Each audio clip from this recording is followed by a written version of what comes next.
Good morning, everybody. You are back live with the crew. I am so sorry it's been a few days.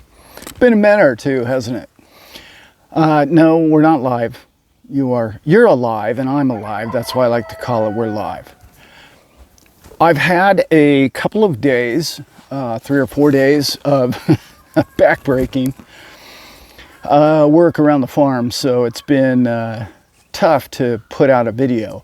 I have like 5 videos a day that go through my head, but anyway, I'm going to catch up over the next couple of days, and that's going to be coming your way. Today's video, I want to talk about liquidity, and I want to talk about the system. Okay, the system requires you and I to spend money, as we know. Fractional reserve banking is a great concept. It really is. If all of us had a bank account and a mattress full of money and a safe full of gold, villages have done this. This has been tried many times throughout history. Greece did it not long ago and it collapsed their system. You need people moving money around. You don't want a hoard mentality, because then everybody starts pinching pennies and the next thing you know, there's no system and nobody can survive. We need commerce. We need spending. We need liquidity.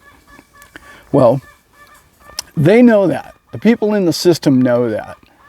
They like to play with the liquidity to pay for their jobs. And that's exactly what they're doing.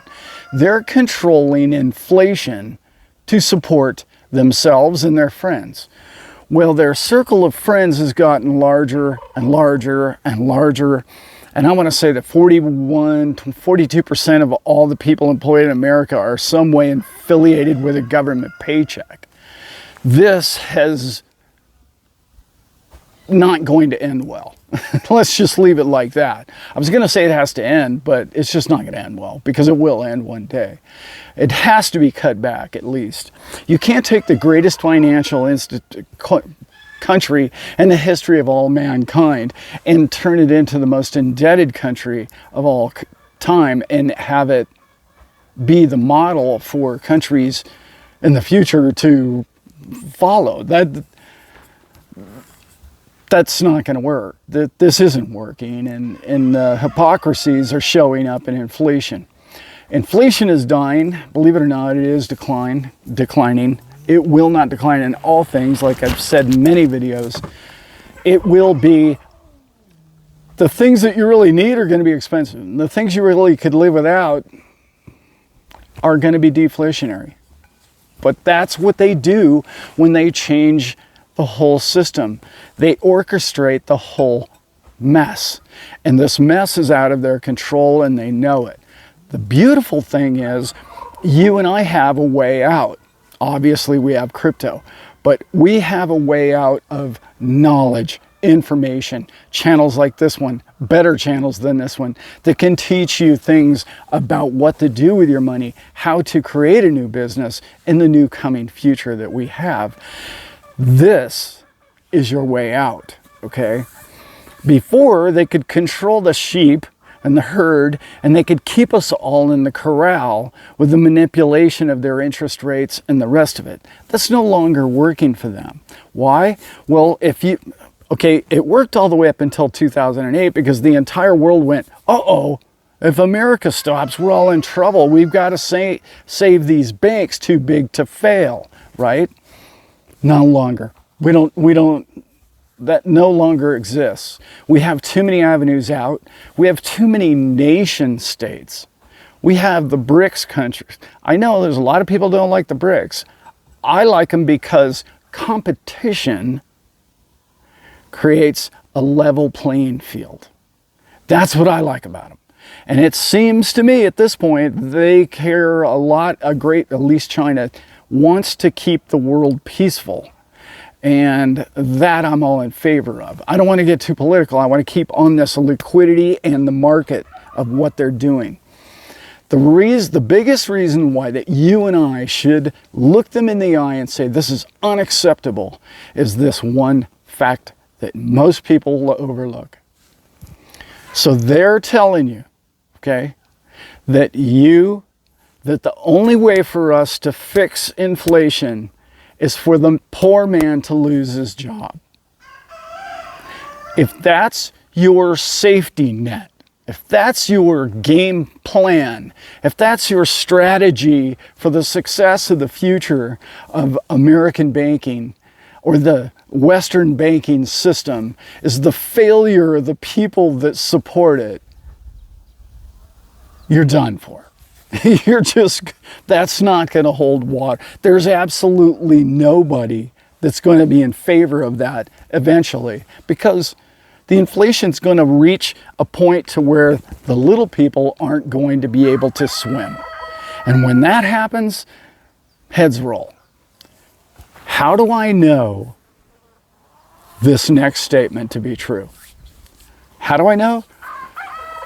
Because it's exactly what they're trying to do.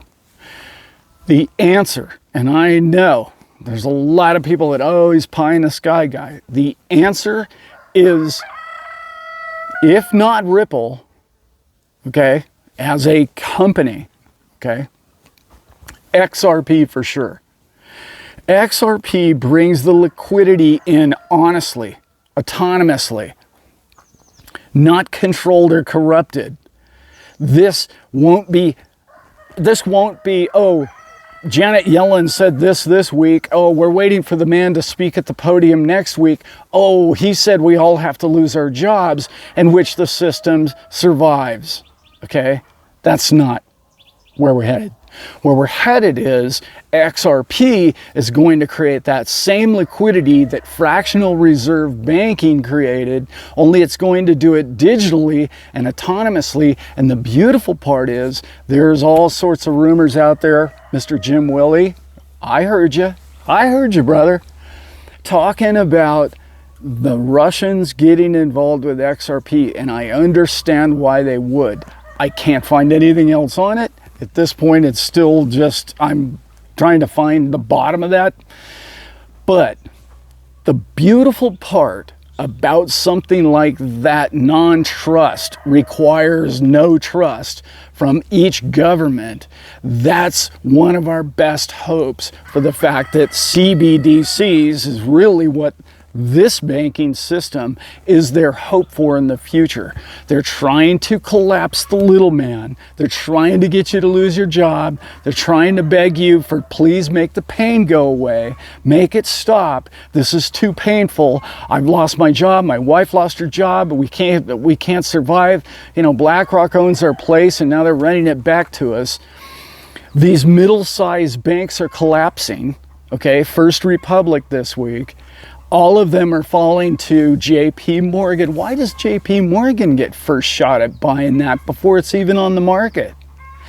They're trying to circle the wagons, bring everybody into the top 10 banks, maybe 5, and create this pool in which you're stuck in.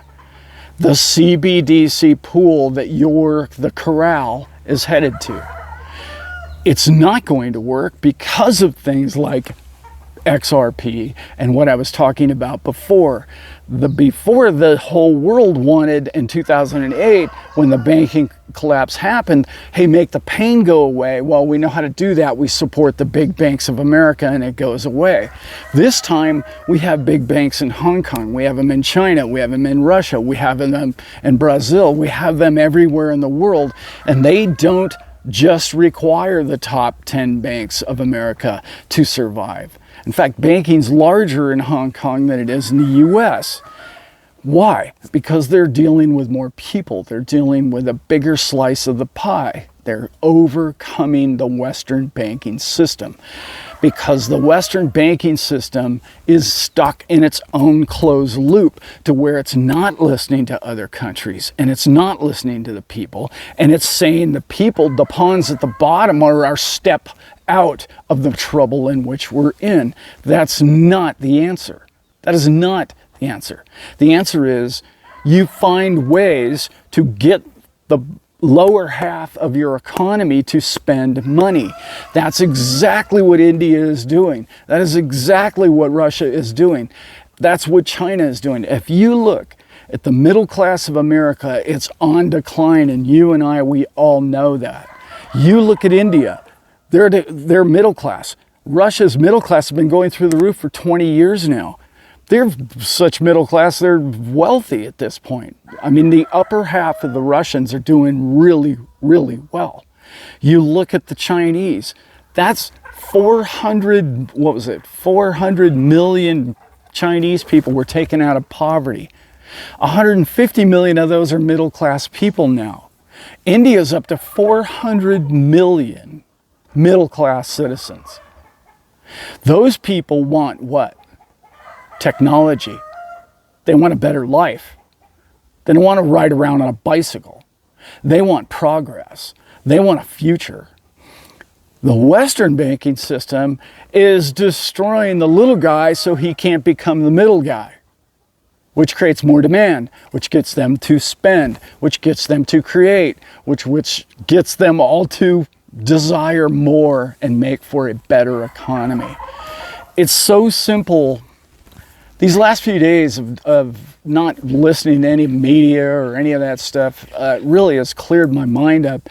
It's so simple when you look at it in these terms. The world needs XRP.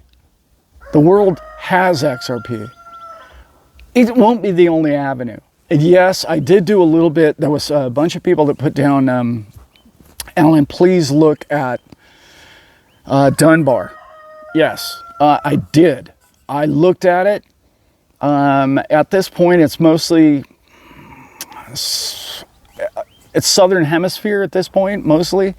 It is a great system from what I can tell. I've always said on this show, there are 3 groups of these elite families. They all like different coins. They all like different ways to manipulate people. They all are going to take different avenues. There are a few really big possibilities for the way in which they're going to do that, and one of them will be Dunbar. I don't know how localized it will be or how global it will be. I don't think it competes with the likes of XRP, but honestly, I haven't done enough research and I haven't really dug too deeply into it. I did do a brief, I spent 2 or 3 hours on it one night. That's not enough. I do need to do more. I don't want to make this video too long because I'm going to do a bunch of them. But this was my answer to, well, what's up with all this instability, Alan? How come everything just seems so weird and like time is moving so fast, yet our banking system is collapsing, yet there is poverty in the streets? And why is that? How come they say they're fixing inflation and they're really not? That's kind of what this was about. I think we have the global other countries and their strength and their economies that are thriving that are going to pull us out of this whole thing. With that, I have to thank you guys. I had so many great comments about my last video. It was about the farm. I want to say this because it was on my mind.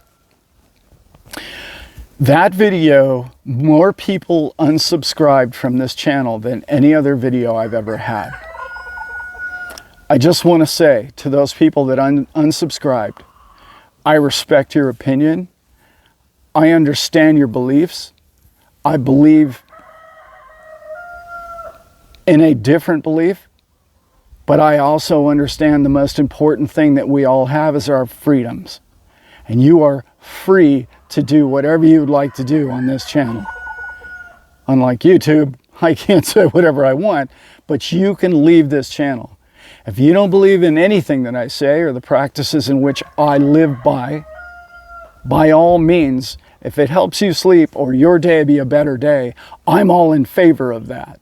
Okay? So I appreciate that you stopped by and I appreciate if you come back, but I'm not trying to say your opinion of life, your lifestyle is ever wrong or even in a gray area, because it's your lifestyle and I appreciate it. Okay? With that, I have to say one other thing. I'm going to tell the story, but one day on a different video, but this one's getting too long already. But I have to, a shout out to Sammy in Central Florida. He works in solar. I'm going to tell the whole story in a different video, but Sam did me a huge favor, spent an hour or two with me on the phone. It was amazing the help I got from him.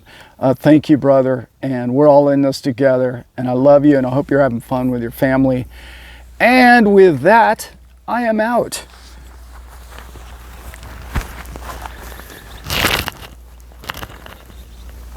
Yeah, I don't know. I'm not sure I need that guy negotiating for me. Like, the other day he had the answers on the back of his question pad, and like half the time he can't even negotiate a doorway. Huh. Man, I hope he's not making all the deals. Nope, no, that can't be it. Love you.